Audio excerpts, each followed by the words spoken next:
ये वतन का राग। नमस्कार, वतन का राग कार्यक्रम में आप सभी का बहुत बहुत स्वागत है। एक आलाप में सिमट आते हैं सारे दिगंत, इस आवाज का न आदि है न अंत। समय जैसे ठहर जाता है, समय जैसे ठहर जाता है, सदियों का सन्नाटा तोड़ता हुआ कोई कबीर आता है, एक गंधर्व गाता है। सुनता है, सुनता है, सुनता है, सुनता है गुरु ज्ञानी, ज्ञानी ज्ञानी ज्ञानी ज्ञानी। बहुत भीतर बैठा हुआ अंधेरा, बहुत भीतर उतरा हुआ उजाला, सब जैसे सुरों की विराट लहर में बहने लगते हैं। तृष्णाएं आंख मूंद लेती हैं।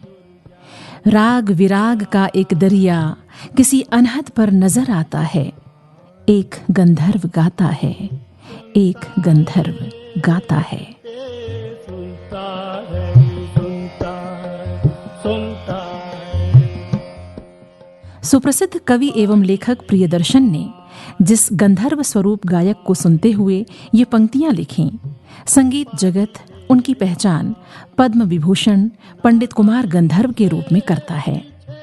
हिंदुस्तानी शास्त्रीय संगीत के निस्सीम आकाश में एक अटल नक्षत्र की तरह उपस्थित हैं कुमार गंधर्व। उनके संगीत संसार में कुछ परस्पर विरोधी युग्मों का सामंजस्य नजर आता है। उन्हें सुनते हुए रसिकता और विराट का, मुखरता और शून्य का, एकांत और सामुदायिकता का, शास्त्र और लोक का स्वाद एक साथ महसूस होता है। सुनता है गुरु ज्ञानी, ज्ञानी ज्ञानी ज्ञानी, सुनता है गुरु ज्ञानी, ज्ञानी ज्ञानी ज्ञानी ज्ञानी। गगन में आवाज हो रही, झीनी झीनी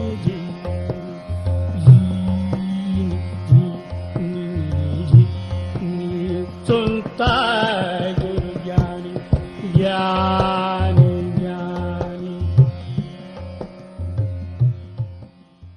भारतीय शास्त्रीय संगीत का एक समृद्ध इतिहास रहा है, जिसमें तानसेन से लेकर बैजू बावरा और आधुनिक काल में पंडित विष्णु दिगंबर पलुस्कर, B.R. देवधर, फैयाज खान, अब्दुल करीम खान, ओमकार नाथ ठाकुर, विनायक राव पटवर्धन, बड़े गुलाम अली खां और अमीर खान जैसे ख्यातिलब्ध गायक हुए। पंडित कुमार गंधर्व भी इसी परंपरा और इतिहास के महान संगीत मनीषी हुए। बस वो कुछ इस अर्थ में भिन्न थे कि उन्होंने संगीत की चली आ रही परंपरा से थोड़ा विद्रोह किया और फिर नवाचार किया। इस तरह संगीत जगत में उनकी उपस्थिति ने भारतीय संगीत को और अधिक समृद्ध किया। गंगा तेरा बेदरी गंगा, गंगा तेरा बेदरी गंगा तेरा बेदरी गंगा, कमरम सारा तेरा बेदरी गंगा गंगा गंगा तेरा बेदरी गंगा, कमरम सारा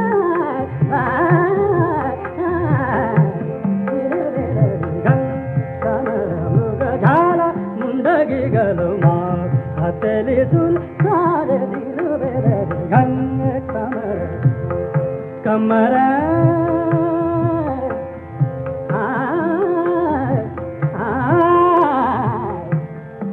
मेरे गंग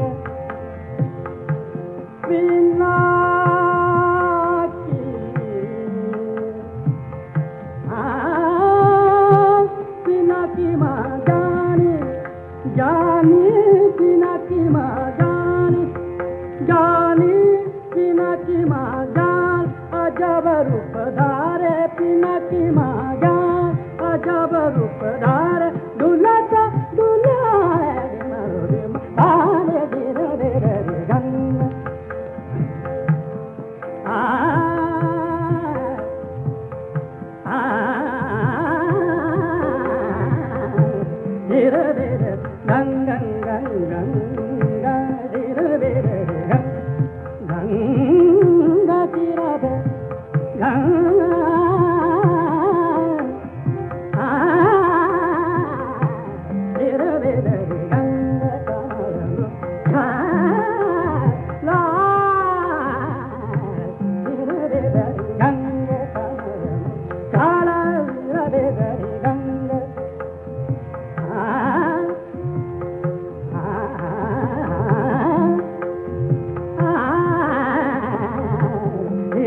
ಬೆದರಿಗಂ ಕಮರ ಮೃಗ ಕಾಲ ಮುಂಡಗಿಗಳು ಮಾ ಹತಲಿದು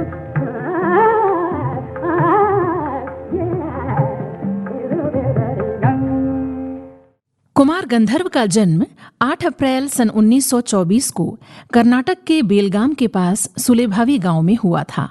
उनका मूल नाम शिवपुत्र सिद्धारमैया कोमकली था। घर में संगीत का माहौल इसलिए था क्योंकि पिता सिद्धारमैया की रुचि गाने में थी। 5 वर्ष की आयु में ही कुमार गंधर्व के भीतर संगीत प्रतिभा के संकेत दिखने लगे। 7 वर्ष की आयु होते होते उनमें चमत्कारिक संगीत प्रतिभा दिखाई देने लगी, जो संगीत शिक्षण के बिना ही थी। जो भी उनका गायन सुनता हैरान रह जाता। बच्चे की प्रतिभा को देखते हुए उनके पिता बालक शिवपुत्र को अपने गुरु के पास ले गए। बच्चे का गायन सुनकर स्वामी जी ने कहा, ओह, ये तो सचमुच गंधर्व है। और तभी से लोग उन्हें कुमार गंधर्व के नाम से पुकारने लगे। इसके बाद कुमार गंधर्व अपने पिता के साथ संगीत सभाओं में गाने लगे। 7-8 साल की उम्र में ही उनकी लोकप्रियता बढ़ने लगी। मंच पर उन्हें सुनने के लिए दूर दूर से लोग आते। हर किसी को ये आश्चर्य होता कि बिना संगीत सीखे ये बालक कितना मधुर गा रहा है।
साल की छोटी सी उम्र में ही कुमार गंधर्व ने इलाहाबाद, कोलकाता, लाहौर, कराची और हैदराबाद आदि स्थानों पर अपनी प्रस्तुतियों से श्रोताओं को मंत्रमुग्ध कर दिया।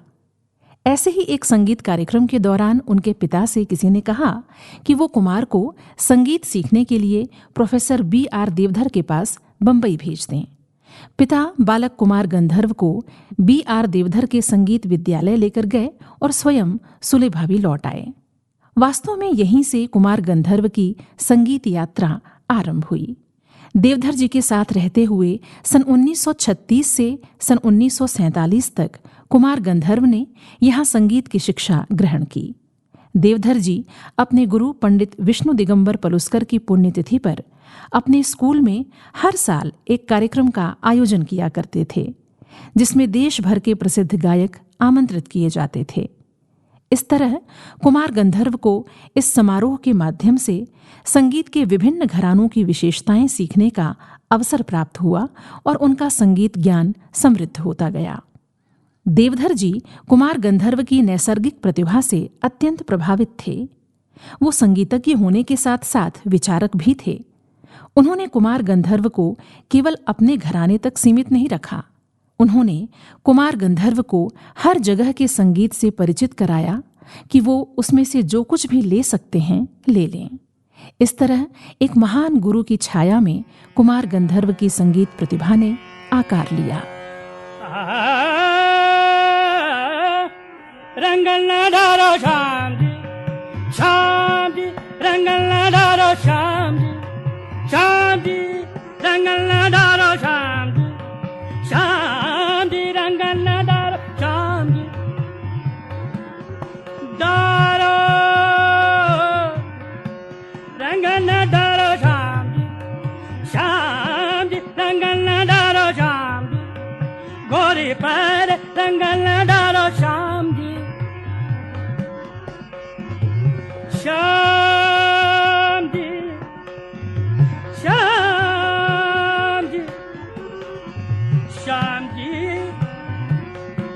रंगल डारो शांति शांति, रंगल डारो शांति शांति शांति। संगीत की शिक्षा लेने के बाद कुमार गंधर्व ने पंडित B.R. देवधर के संगीत विद्यालय में ही संगीत सिखाना आरंभ कर दिया। सन 1947 में भानुमती कंस से उनका विवाह संपन्न हुआ। कुमार गंधर्व संगीत जगत में एक उभरते हुए सितारे की तरह देखे जा रहे थे। लगातार उनके कार्यक्रम आयोजित हो रहे थे, लेकिन उसी समय वो तपेदिक यानी टीबी की बीमारी से पीड़ित हो गए। उस समय टीबी एक लाइलाज बीमारी थी। डॉक्टरों ने उन्हें ऐसी जगह जाकर रहने की सलाह दी जहां का वातावरण शुष्क हो। उनके कुछ संबंधी देवास में रहते थे, सो उन्होंने देवास को चुना। ये सन 1948 का साल था। डॉक्टरों ने उनसे कह दिया था कि वो शायद अब गा नहीं सकेंगे। 1948 से 1953 तक वो सांगीतिक मौन में रहे। पत्नी ने उनकी देखभाल की और घर भी संभाला। उनका गाना बंद हो गया था, लेकिन सुनना बंद नहीं हुआ था। उन 5 सालों में कुमार जी के कानों में जो कुछ पड़ा उसे वो ध्यानस्थ होकर सुन रहे थे, चाहे वो पक्षियों की आवाज हो या मालवी परंपरा से उठता लोक संगीत। जब ये लोकगीत उनके कानों में पड़ रहे थे तो उन्होंने पाया कि इन गीतों के स्वर कुछ अलग हैं। उन्होंने इन गीतों को रिकॉर्ड करना आरंभ किया। उन धुनों का अध्ययन करते हुए उन्होंने जो खोजा उसकी वजह से उन्होंने भारतीय संगीत में 11 नए धुन उगम रागों का योगदान दिया। उन्होंने सिद्ध किया कि रागों का निर्माण लोक परंपराओं से हुआ है। कुमार गंधर्व ने लोक धुनों से कई नए रागों की रचना की। उनके प्रयोगों के कारण जहां उन्हें प्रसिद्धि मिली तो वहीं कई लोगों की आलोचना का सामना भी उन्हें करना पड़ा, लेकिन वो चलते ही रहे, कुछ यूं कि आकाश भी छोटा पड़ गया। आज उनके द्वारा बनाए गए नए राग मधसुरजा, अहिमोहिनी, बीहड़ भैरव, लगन गंधार, मालवती आदि व्यापक रूप से स्वीकार्य हैं। कुमार जी ने ऋतुओं पर आधारित कार्यक्रम श्रृंखला का भी निर्माण किया, जिसमें उन्होंने ऋतुओं के अनुसार लोकगीतों और रागों को शामिल किया। ऋतुओं के अनुसार गीत वर्षा, गीत हेमंत और ऋतुराज उनके द्वारा चुने गए कुछ विषय थे। मालवा की लोक संस्कृति में निर्गुण संतों की परंपरा बहुत बड़ी है। देवास में रहते हुए उन्होंने निर्गुण संतों के भजन सुने। उनके भजन गाने का ढंग बिल्कुल अलग था, जैसे वो केवल अपने लिए गा रहे हों। इसका प्रभाव कुमार गंधर्व पर भी पड़ा। वो कबीर, सूरदास और अन्य नाथपंथी भजनों में रमने लगे। 5 साल के सांगीतिक मौन का उनके संगीत पर बहुत गहरा प्रभाव पड़ा। उनमें रागों के मेल पर शोध कार्य किया और स्वस्थ होने के बाद उसे अपनी तरह से अभिव्यक्त किया।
सन 1961 में कुमार गंधर्व की पत्नी भानुमति का निधन हो गया।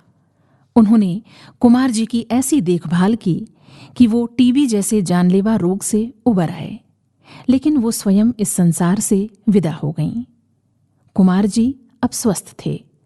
उनकी संगीत यात्रा एक बार फिर आरंभ हुई। कुछ समय बाद वसुंधरा कोमकली से उनका विवाह हुआ, जो मंच पर अक्सर उनके साथ गाती हुई दिखाई देती रहीं। दरअसल कुमार गंधर्व एक नैसर्गिक प्रतिभा लेकर बचपन में ही गायकी की ओर आए और अपनी स्वर शैली से संगीत गुरुओं को प्रभावित किया। उनसे कुमार गंधर्व का नाम और संस्कार पाया और भारतीय शास्त्रीय संगीत पर अपनी अमिट छाप छोड़ी। उन्होंने संगीत की दुनिया में प्रश्न किए और साथ ही गहरा चिंतन भी किया। उन्होंने शास्त्रीय गायकी में लोक तत्वों को समाहित किया, भजन गायकी को भी शास्त्रीय विधा की तरह विकसित कर दिया। संगीत की दुनिया में उन्होंने नवाचार किया। संत कबीर दास को जिन गिने चुने गायकों ने सलीके से गाया, तरीके और अदब से गाया, उनमें कुमार गंधर्व का नाम सबसे ऊपर आता है। उनकी गायन शैली कबीर के बहुत अनुकूल बैठती है। उन्होंने जब जब कबीर को गाया, यूं लगा जैसे किसी ने वीरानियत और फक्कड़पन पर प्रकाश डाला है, जैसे किसी ने तन्मय एकांत में इस सृष्टि को डुबो दिया है। उन्होंने कबीर को शास्त्रीय संपदा का अविस्मरणीय अंग बनाने का काम किया। कुमार गंधर्व ने अपनी शास्त्रीय कल्पना और लोक संपदा का अनोखा मेल जोल करके सगुण और निर्गुण दोनों तरह के काव्य का गायन किया। नए रागों की रचना, मीरा सूर कबीर को गाकर जन सामान्य तक पहुंचाने के साथ ही उन्होंने अनूप राग विलास नामक पुस्तक भी लिखी। भारत सरकार ने उन्हें सन 1977 में पद्म भूषण और सन 1990 में पद्म विभूषण पुरस्कार से अलंकृत किया। 12 जनवरी सन 1992 को पंडित कुमार गंधर्व गंधर्व लोक को प्रस्थान कर गए और जैसे हवाओं में एक स्वर बहता रहा, कोई गाता रहा, उड़ जाएगा हंस अकेला, जग दर्शन का मेला, जग दर्शन का मेला। नमन ऐसे महान संगीत मनीषी को।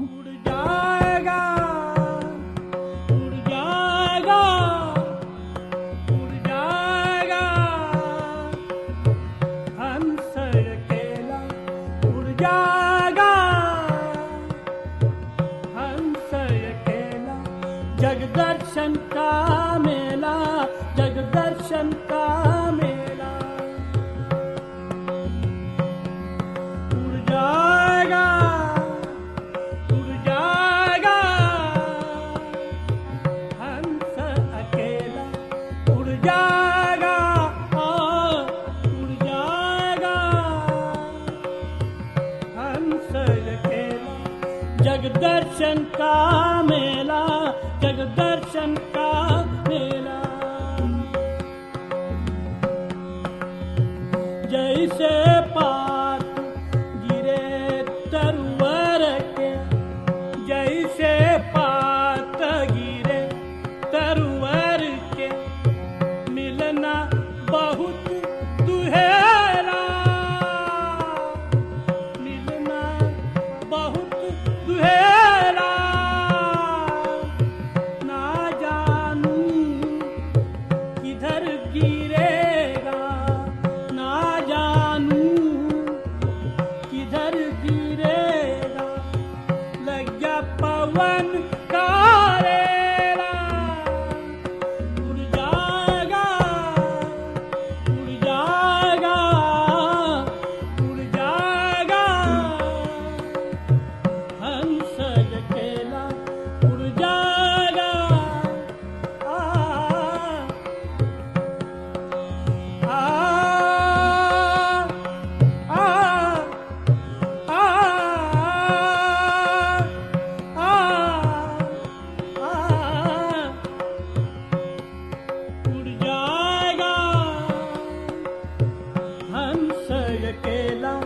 जगदर्शन का मेला, जगदर्शन का मेला। जैसे पात गिरे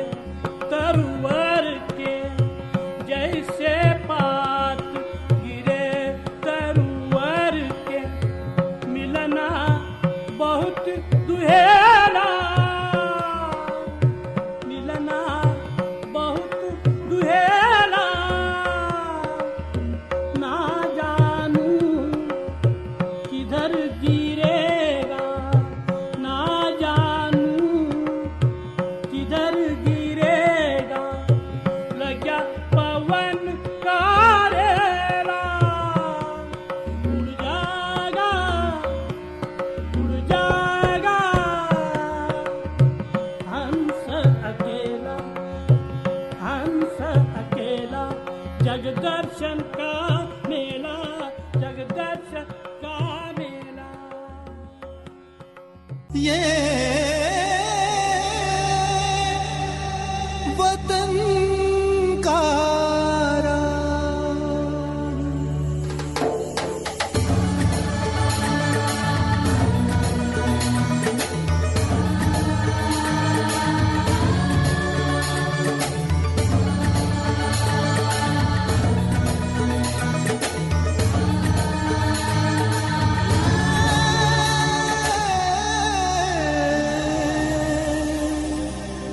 वतन